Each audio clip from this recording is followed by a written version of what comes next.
Hi, this is John Byrne with Poets and Quants. We're here with another edition of Fridays with Sandy. We have a great candidate in San Francisco, and he is a civil engineer, 3.9 GPA, undergraduate degree from UCLA, also has a master's in engineering, 720 GMAT, and he's got a whole host of really good schools that he wants to apply to.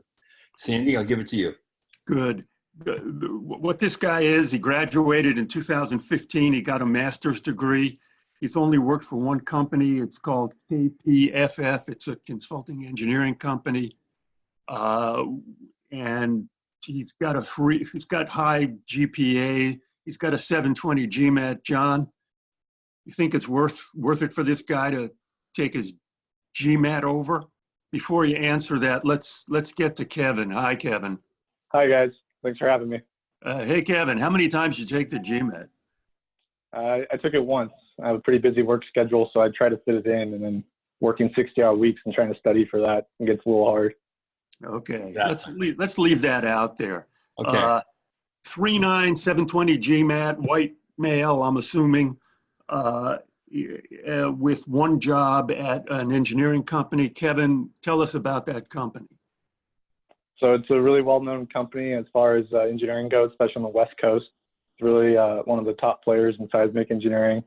So really respected within the AEC industry, but a lot of people outside of that industry apply. Okay, what business schools want to know is how big it is, how selective it is, and how many people, and some metric like what are the cool iconic buildings that firm has been involved in? Yeah, we worked on some of the large tech campuses down in Silicon Valley. Yeah, metrics first. How big is it? Where does it? What is its size compared to other engineering companies? So it's like a mid-size as far as engineering companies go. It's 1,000 employees, and I think it's about 150 million to 200 million in revenue in professional service fees. You got to get that on your resume. Has anyone from there ever applied to business school, or do people do that It's not normal. We're all engineers. I know our CFO was an engineer, went to I think UCLA Anderson, and then he came back as a CFO at KPFF. Okay. What do you want? Okay, this is important. What job do you want after business school? I want to kind of transition more into technology management side of a construction company that's pretty vertically integrated, which is I'm seeing some trends going that way now, and really trying to address affordable housing. I don't understand what you just said. Vertically integrated. Start losing it here. So vertically integrated, I've seen some companies now trying to do the design, construction, development all in one. So turning building rather than a one-off into a product, and rather than a service, it's all into almost a product design, and trying to shift it more towards like the auto industry and how they operate to increase efficiency that way. Yeah, who are the big players there? So Katera is a big one that's coming out. They have a huge investment from I think SoftBank or something like that. Some of the tech companies I know of, I've been talking to them on some jobs. They're starting to get involved. One like a giant hospitality one. Okay, that's a good. I don't fully understand that.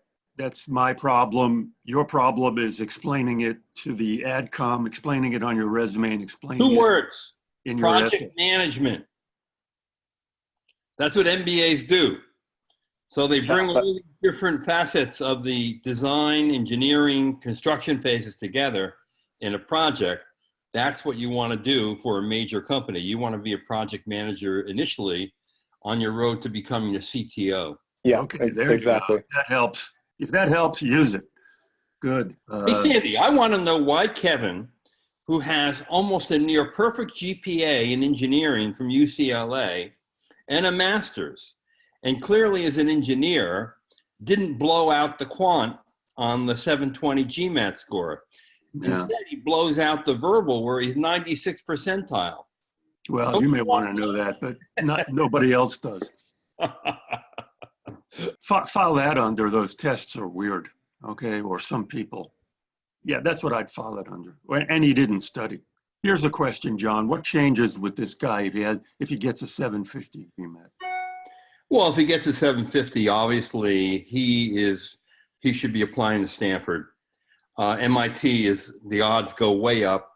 I'm not sure they go up for some of the other schools. I'll tell you why. Because he's an engineer, and a super high GMAT score might put, over his Yeah, what does he head the word gain with a nerd. 750 besides better odds at getting in? They definitely increase the odds 10, 20%. Not for this guy, quite frankly. He's going to get in. I mean, This guy, look, this is a real strong story. Harvard loves stories like this. You just have to execute clearly, get some recommendations. MIT goes for this in a big way. Stanford could go for this. Stanford is a place, yes, but you're not that interested in Stanford.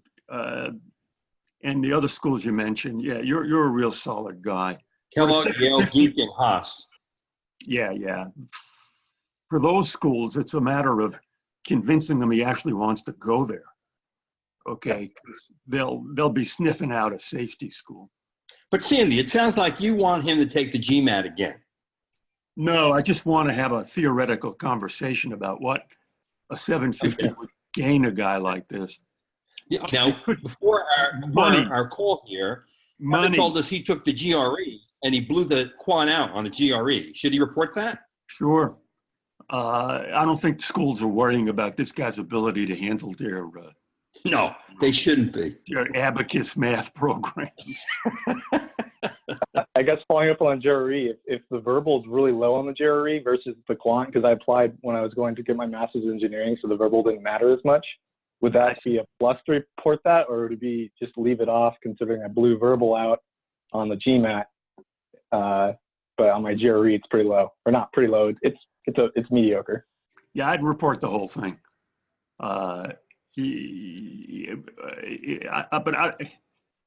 That's not going to do you as good as retaking the test. What you get with a 750 is a couple of things, possibly scholarship money. And as we know, employers often ask for your GMAT score.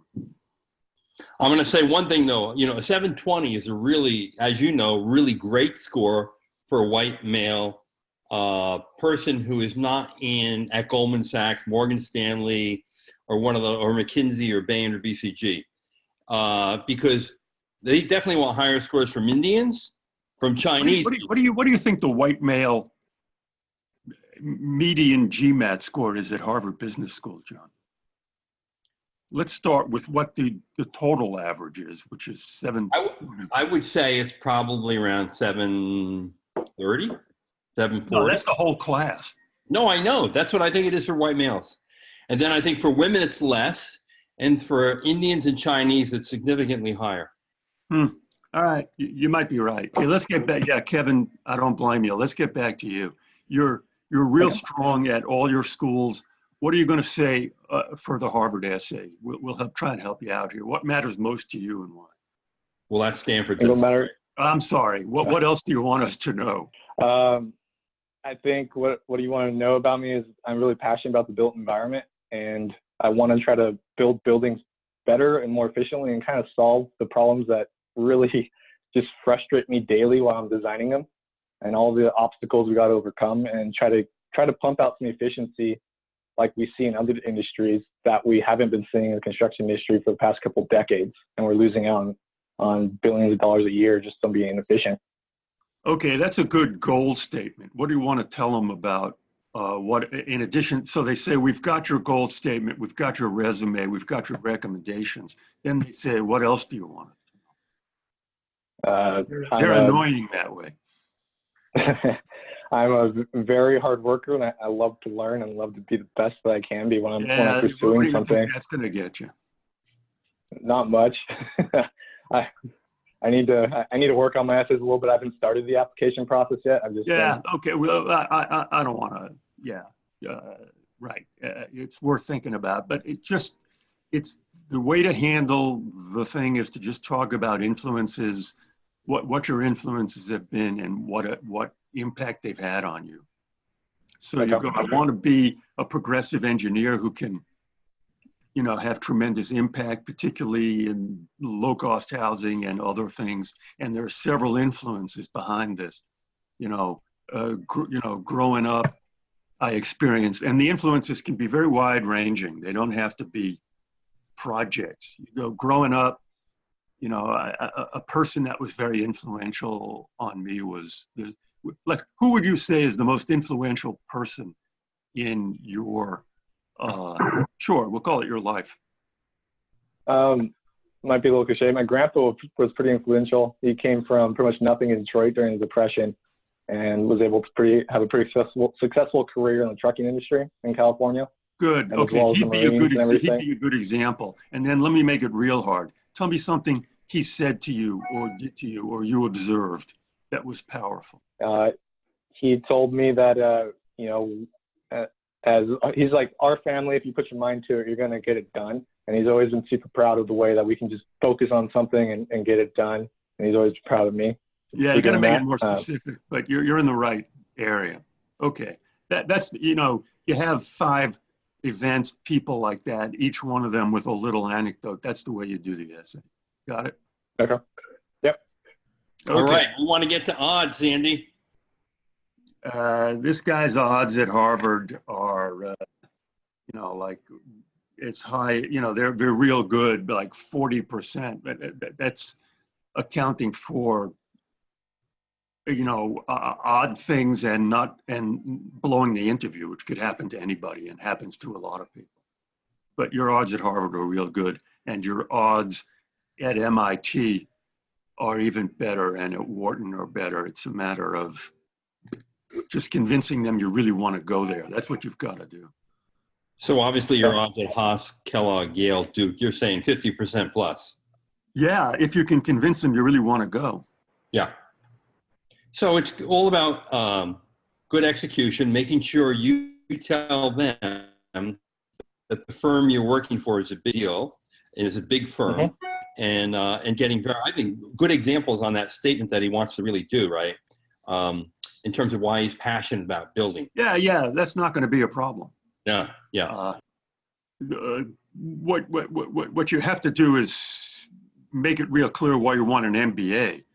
The thing you described, that your goal that you described to me didn't necessarily say you need an MBA for that. So make that part of your shtick. And that's all goes back to the project management and overseeing all these different functions that result in a building. Good. Okay. You've got a bright future, Kevin. Thanks for talking. Good luck to you. Thank you. Thanks for your time. Okay. Yeah.